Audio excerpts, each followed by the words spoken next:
Chapter 18.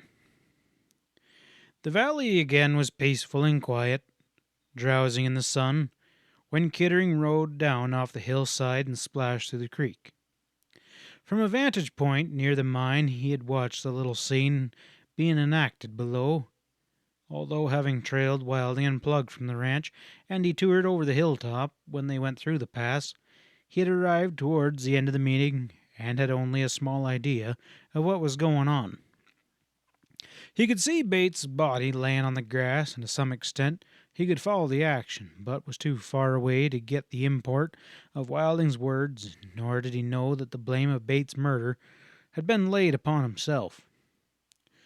Still concealed, he watched the posse ride away to look for him, and he saw Wilding and Slocum go into the cabin where Dr. Martin had already disappeared. Plug remained outside, sitting his horse near the still form stretched out on the grass, at which he never glanced. But Wilding didn't stay long. He walked out of the cabin with sharp, angry steps and issued curt directions to his lieutenant. Plug dismounted, hoisted the body to his saddle, and then climbed on again, holding the limp figure before him. Both riders started down the valley without a backwards glance. Slocum stood for a moment in the doorway, watching them go, and even at that distance, Kittering thought that his shoulders sagged, as though he was very tired. Kittering ran for his horse. Again he paced the two men from the ranch, following them clear out through the pass to be sure they were gone and were not doubling back to watch the cabin. Having seen them swallowed up by the wave like billows on the plain, he turned back and raced back along the creek trail. A curious excitement brought the blood to his face and made his heart pound. It was the first time he had ever ridden up boldly to the cabin door, sure of welcome, and the mere thought of that was somehow exhilarating. It brought home to him the realization how important that cabin and its occupants had become to him.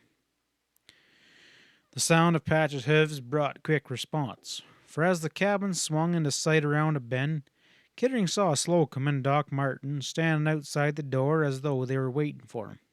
He raced up, sprang down, to be instantly seized and almost crushed in the homesteader's powerful grasp. "Son," Slocum stammered. "I'm just an old fool. I hope you won't hold it agin me." Forget it, Kittering advised gruffly. His embarrassment was evident as the older man's. Sure, I'd have done the same thing, probably. He spun towards the doorway. Howdy, Doc. How's the patient? Doc Martin smiled. "Oh, she's fine. Expecting you," he answered.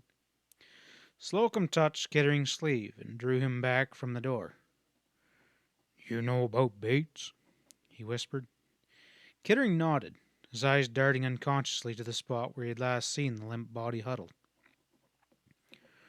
"Don't say nothing to Helen, please," Slocum cautioned. "She don't know, and I don't want her getting upset again." Kittering made a sign of assent. "I'll tell you about it later," he said quietly, and then entered the house. Helen was indeed expecting him. She was sitting up in bed, supported by pillows, her face glowing and her good arm stretched out to him. He took her hand in both of his and stood smiling down on her until Doc Martin pushed forward a chair for him to sit upon. "Jim, I'm so glad to see you," she said eagerly. "You kept your promise and sent Dad back home, didn't you?" She pulled him close, and her eyes darted over his lean, travel-worn figure. "But you're so dusty and so gaunt. Haven't you had anything to eat?" "Well, to be fair, not too much," he confessed, thinking of the few hasty bites he had managed in the last few days. Things had moved so fast that up until now he had scarcely been conscious of the hunger. Slocum boomed. "You just set still and I'll get something. Just set right still." He tramped into the kitchen with a purposeful tread. Helen giggled. "Dad's conscience is very painful this morning," she whispered, and then she raised her voice to normal tones again. "Jim, there's been so much excitement here. Tell us what you've been doing. I hear you were in jail and everything since you left. He grinned ruefully. Your dad tell you how I turned him loose? Yeah, She said, shamefaced. we found out from one of the men who came to hold the cabin. He said they was fixin' to hang you, and then the sheriff came and saved your life by arresting you. Kittering laughed with a freedom that surprised himself. The first awkwardness was melting, and again that curious sensation of warmth was beginning to steal over him. It was a feeling he recognized. The scene was almost a reenactment of another one. The first time he sat here at the girl's bedside and reported his doings to her. And now, as then, her brown eyes clung to his face while she drank in his words. Under the flattery of her intense and emotional interest, he expanded. He outdid himself. Doc Martin was there, somewhere in the background, and Slocum was listening from the kitchen, but Kittering was hardly aware of their presence. He was talking for the girl alone, watching every change of expression on her mobile face, his eyes fixed on hers. "That Harkness," he said, saying proudly, "that Harkness is a ring-tailed catamount. He's a regular Injun. Knows what he did over on High Springs?" I heard, Helen said dryly. The deputy swore he was 10. "I reckon he must have thought so," Kittering laughed. "Sure enough, seemed like Harkness was in 6 places at once. He burned up a stable to get some interest away from the jail, you might say, while the town was down investigating the fire. He struck the stable keeper to get my horse, and then he rides up bold as brass and throws me a rope, yanks the bars clean out of the window. So I jumps, and we ride out of town like a couple of respectable citizens, with the deputy banging away out the window with both barrels." He chuckled. "I never did see such a man." Slocum came in from the kitchen. "Grub's ready, Jim, if you can tear yourself away." Go on, you look starved, the girl said. Slocum followed Kittering into the kitchen and took a chair opposite the puncher. His voice was lowered to a discreet rumble that did not penetrate more than a few feet. "Jim, a deputy and a posse was here, looking for you account of that jailbreak. They found me and the doc packing baits down out of the hills. First off, that deputy got his hair up and allowed I must have done it. Reckon he was fixing to arrest me when Wilding rode in, and he told him that you done it." He hesitated, watching the puncher uncertainly. "He did he?" A twisted smile hovered over Kittering's lips and vanished. "One more thing he'd have to square with Wilding." Did you do it, Jim?" "No," said Kittering. "It was Plug that shot him." Between mouthfuls, he described in rapid, jerky sentences the events of the tunnel and the shooting that followed while Slocum drummed nervously on the table with his fingers. "The way I look at it," Kittering explained, "the actual killing was an accident. They didn't mean to kill him then, but Wilding got peeved, and finding him in the mine. Same time, I'd sure bet Wilding had planned to kill him sooner or later for the ranch. Did Helen tell you about the partnership? She knew about it. McGuire talked big over here the day they tried to blow us out." "No," Slocum said. "Helen didn't say nothing. Reckon she didn't believe him. But Wilding done told me hisself. He did lots of talking this morning." "He did? Did he tell you to get out?" "Well, no. Fact is, Wilding is going real slow because he's got his eyes on Helen." "That's right," Kittering assented. "But that's not the only reason. There's another one. Bates made Wilding a partner because Wilding knew something about Bates. Something crooked, and he seemed to be holding it over Bates's head. Bates seemed to be afraid of him." Slocum's eyes dropped to the table, and after a curious glance at him, the puncher continued. "The partnership deal was written into the deed, but Bates didn't trust Wilding, and he stowed it away someplace, and now Wilding can't find it." He made little emphatic jabs with his fork. "And that's the main reason that Wilding is going slow. He can't prove title till he finds the deed, and he can't cut out your grant of the valley till he finds it. The gift of the valley is in the deed as well. It's a damn queer way of doing things, but Bates must have had a reason. Anyways, if Wilding finds it, he wins, and if we find it, we can take it to the sheriff, quick, and we got plenty of proof of your right of being on the land. Slocum cleared his throat. His eyes were blankly staring, as though his vision was turned inwardly upon the screen of his mind. Yeah, I reckon Bates had reasons for doing it that way. Wilding offered $500 for the deed, Kittering said, and with it he could force you off the land legally if he aimed to, or maybe bluff Helen into marrying him, and I reckon he aims to do both. He pushed away his empty plate. Harkness, he's got an idea that if we know what Wilding was holding over Bates's head, we might understand a heap of things. He sent the sheriff up to the county seat to see if could uncover some trail sign of those two. Slocum looked up. He's right, Jim, he said. His voice was harsh with strain. I'll tell you one thing the sheriff is liable to find, and maybe it'll help you understand some things that Bates has done. He paused, seeming to gather and choose his words with care. Bates wasn't his real name at all. His name was Slocum, and he was my brother. In the silence that followed, Kittering could feel his leg muscles stiffened with tension. He remained fixed, staring at Slocum's face while his mind whirled, grappling with this unexpected information. He was trying to fit it in with everything he knew, with all the rapid and puzzling events which had taken place since he first come involved in this range war. Had there been some enmity between the two brothers? Did Slocum feel any grief? Why was the relationship kept secret even after Bates's death? Bates had been the bushwhacker on the hill who had tried to shoot Slocum. He had taken Wilding's horse to throw suspicion upon the foreman. Did Slocum know that his brother had tried to murder him to get back the mine which he had unexpectedly given away? If he didn't, Kittering decided, it was better so. Let him think it was Wilding or one of the hired gunmen. Slocum pushed back his chair and walked to the window, where he stood looking out. Questions trembled on the tip of Kittering's tongue, but the situation was such a strange one that he was confused and uncertain as to the proper move. He remained sitting stiffly, his fork in his fingers. It was Helen who broke the strained moment. She called from the next room. Jim, haven't you finished yet? Come on in here, I need you. Kittering was grateful for the interruption.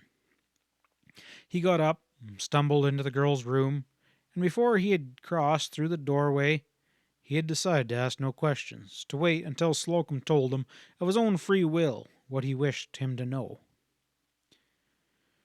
Jim, said the girl as he entered, Dr. Martin says I can be taken outdoors if you promise to carry me very carefully and don't shake me up. He'll make a bed for me under one of the box elders. Will you carry me? For answer, he stooped and gathered her into his arms, holding her as though she might break at any moment, and carried her out of the house.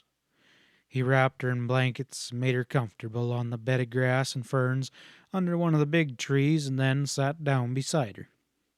The pallor was leaving her face, and she looked healthy and alive and beautiful in the clean, clear, open air, with the sunlight falling in dapple patterns upon her face through the leaves. He smiled down at her, and then turned to watch Slocum, his face once more calm, inscrutable, come up from the creek, leading Patch. Here's the reason I don't like a paint horse, said the homesteader, pointing to Patch's side. That's a bad burn. What is it, Dad? Helen said curiously. Sandburn, Kittering explained. Them paint ponies get burned like that every year. Horse doctor down at Austin told me it was from the alkali in the sand. He done treated it with some tannic acid, but I figure there ain't none around these parts. Well, said Helen, imitating his drawl, if you don't mind painting that horse up a little more, I got something that'll cure him. What do you know about it, girl? Slocum rumbled, his head against Patch's neck. There's a book right down in the cabin on the care of horses, Dad, she said, and when you mentioned sandburn, I remembered right off. To be treated with tannic acid, it says, or bluing, just plain old bluing, the kind we use for the wash. Jim, you can have the only red, white, and blue horse in Texas if you don't mind the color combination, if you're willing. Well, I reckon, he agreed. He scarcely heard the words for watching her eyes. He was drifting on a strange but intoxicating current, immersed in a vague, blissful, dreamlike state and paying attention to nothing but this new and amazing feeling. Not even to Patch, who, highly colored and outraged by the proceedings, was snorting his disgust. Leaning back on his elbows and watching the play of light and shadow through the leaves on her face, Kettering felt suddenly that this, after all, was the answer to his wandering. This was the goal, the unsuspected object of his search. Settling down was no longer a remote possibility, a last resort. It was suddenly mysterious and attractive. Walls, he realized, might be a home as well as a prison. Unconsciously, he sighed at the picture conjured up inside. What's the matter, Jim? Is your meal disagreeing with you? Startled, he said, No, I was just thinking I got to get back to Harkness and bring him some grub, that's all. Oh, rest a while, Slocum said. I'll get it ready for you. His footsteps retreated towards the cabin. They were left alone in the warm, perfumed intimacy of grass and sunlight and shade. Jim, said the girl, leaning back comfortably to look at him. In our brief but troubled friendship, this is the first time we've ever been alone without being so busy that we couldn't even get acquainted. You know that? We really know very little about each other, don't we? Well, is there that much to know? He countered. Well, little things like, do you like flowers or dancing or picnics or books to read? You know, things like that. He chewed thoughtfully on a piece of grass. Well, I like horses and riding in the morning, real early when it's barely light, or late at night when the stars are out, or I guess most any time, I suppose. And sitting around easy around a fire after a day of work and just looking at the flames and being peaceful. Never had much time for books, I guess, but I reckon I'd probably like them fine. And as for dancing, you'll have to improve mine for me. He turned, rested on his elbow, and looked down into her face, suddenly very much in earnest. I reckon I could like anything I did with you, he said, and then turned scarlet and began to examine with intense care an imaginary scratch on his boot. There was a silence for a moment, and then Helen said casually, I threw Wilding out this morning. You threw Wilding out? Yeah, he was here. He came in to see me. My first proposal, Jim. He said as long as we both seemed to be wanting the valley, maybe we both could have it, and instead of fighting for it, we could consolidate it in the family. In other words, if I married him, the whole feud might be settled amicably and peaceful. Generous offer, wasn't it? Pretty good. You didn't care for it? I told him I wanted the valley, but I didn't want it that badly. And he seemed a little annoyed at that. Can you understand why? Oh, I couldn't imagine, he murmured. Well, then he tramps out in a rage, and that was all there was to it. Maybe, Kettering said, climbing to his feet. Means more than that, though. If you showed him that he wasn't gotten a chance, it might mean the truce is over. He's going back to the ranch fighting mad. He's going to search for that deed day and night till he finds it, and when he does, he made up an expressive gesture with his hand. I better be getting back to Harkness. Want me to tote you back to the house?" No, I'll stay here for a while. She laughed out loud at the look of disappointment on his face, and he grinned back, and then bent swiftly to her lips. End of chapter 18.